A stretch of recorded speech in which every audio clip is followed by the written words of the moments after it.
Hi there, Sanmunani Molweni. Welcome to Fix channel. If you're new here, please subscribe before the end of the video. If returning, thank you for love and support. I appreciate you. Uthando Nes'thembu versus Izingane Zesthembu. Mamkhulu Macele first wife, Mpumelelo first son kamayini baba Macele. Aphinde abe ingane futhi kaMacele ngenxa yomshado abashade kuwona isithembu.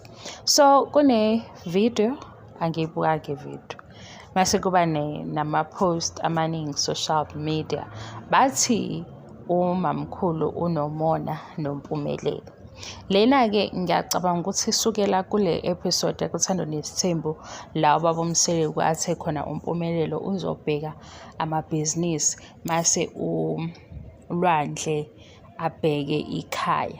Kwaba khona-ke izinto ezashiwo umamkhulu mhlampe ezashiya abantu bengaqondi kahle noma bengazi ukuthi uchaza ukuthini lokho kakhuluma umamkhulu. Nakho-ke sikubonayo angikwazi ukuthi umamkhulu uzonda uMpumelelo because uMpumelelo uyafana nengane yakhe. Kuke kwaba khona la isikhathi khona umamkhulu ekhomenta ngokuthi lana nje kaMsele kwebala izindlu zonke iy'ngane izala ekhaya.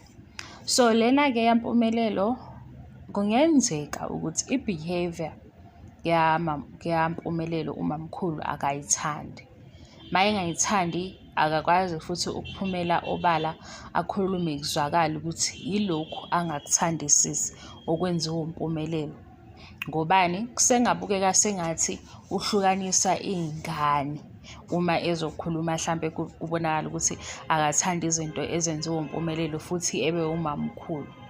Kanti ikhona lento leyo ukuthi abazali bayaye bekhulume ney'ngane ukuthi abangani abakanje ubabhekisise because bazokulahlekisa. Kule situation kunzima ukuthi umamkhulu aphumele obala naleyo nkulumo kuLwandle because ngaba sengathi uhlukanisa iy'ngane. So into ayiphawulayo yiyo leyo abantu bazobuka sengathi unomona kanti uMpumelelo uyilo hlobo lengane ezinye iy'ngane ezikhuzwa ngazo ukuthi lo mngani lo yini ozoyifunda kuyena ngendlela esimbona ngayo kwi-show. Angisho ngaphandle ningizwisise kahle ngendlela asevele ngayo ku-TV show because okokuqala mayeqala ekhuluma indaba ye-girlfriend engiyibonile mina i-girlfriend eqala ukukhuluma nje ngentombi bekuyiphathi kamnini athi ucela ifoni kababa wakhe ufuna ukufonela i-girlfriend yakhe ifike. Ngathi hayibo Sbindi ukwenzelani lokho? Ungahamba uthi ucela ufuna ukufona ngefoni kababa wakho ufonela intombi yakho ukuthi ayize kwiphathi kini kunabantu abadala. Kwadlula lapho kwaphinde futhi kwaba iphathi kamhlophekazi osekuyingane yaMpumelelo. Le phathi yenziwa uMpumelelo kwafika le girlfriend esingasayiboni. Phinde ku-social media uMpumelelo kwaba ne-scandal ngo-Queen Lulu. Queen Lulu esekhuluma noma yini ayithanda nangomndeni wakubo kaMpumelelo. Manje uMpumelelo usefike kwizingane zesithembu ufika nenye i-girlfriend entsha. Ngaphezu kwalokho uVuyokazi uthi yena wazi 6. Mawucabanga-ke umzali angayiluleka kuthini ingane yakhe ejwayelene noMpumelelo uMpumelelo mayinje. Kukuthi phela manje yabo ezinye izinto ayikhulumeki ngoba ubaba Mpumelelo lo yababona imali wathenga imoto eziwu4. So izinto eseyishiwo umamkhulu abantu sebebuka ukuthi hawu cha ngeke kunomona nengane. Uyafisa umamkhulu kusho ukuthi wena Lwandle ungayifunda izinto ezenziwa uMpumelelo. Le ndlela la ahamba ngayo yingozi. Kodwa manje mayeseyisho because bakwisithembu ayizuzwakala kahle. Yileyo nto-ke mina engiyibonayo ukuphendula lo othi umamkhulu unomona noMpumelelo. Uyezwa ngisho uma kaMpumelelo uma yena uyasho ukuthi lezi zinto ezenziwa uMpumelelo hayi ziyathusa eze ethi kanti awumazini uMpumelelo. Akugcini lapho. Kunenye ividiyo ku-social media eyenziwa uMakhumalo ube live noMpumelelo naye ethi bebedidekile ngesithombe sikagogo uSkhotheni. Maye ifamily yakuba izodidwa i-picture ke nima nicabanga kumphakathi obuka u-TV show uzothini? Hayi wehlule nangumntwana nina-ke senisukela umamkhulu nithi umamkhulu unomona. Ngenze umamkhulu uyafisa ukusho ukuthi hey Lwandle ubhuti wakho impela kodwa ungafundi izenzo zakhe. Ngoba ngeke siqhathanise impilo le yakudala kusathiwa ingoba mhlampe kunamasimu amaningi, onkosikazi kufanele bebe baningi, amakhosikazi njalo, sengikhuluma into ebhedayo.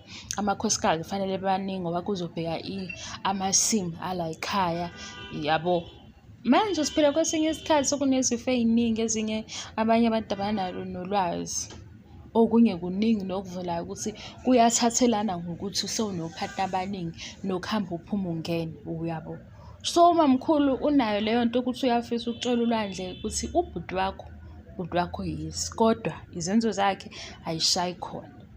Manje-ke uma ikhuluma la ku-TV show kubukeka sengathi unomona ngoba nakhu uMpumelelo yena ubekwe phambili waze watshelwa nokuthi yena uyogada amabhizinisi. Cha, mina angiboni kanjalo. Ngibona ukuthi into exabanisayo nje yenziwa uMpumelelo ile ye-behavior yakhe, ngoba seze wafaka nomndeni wakubo.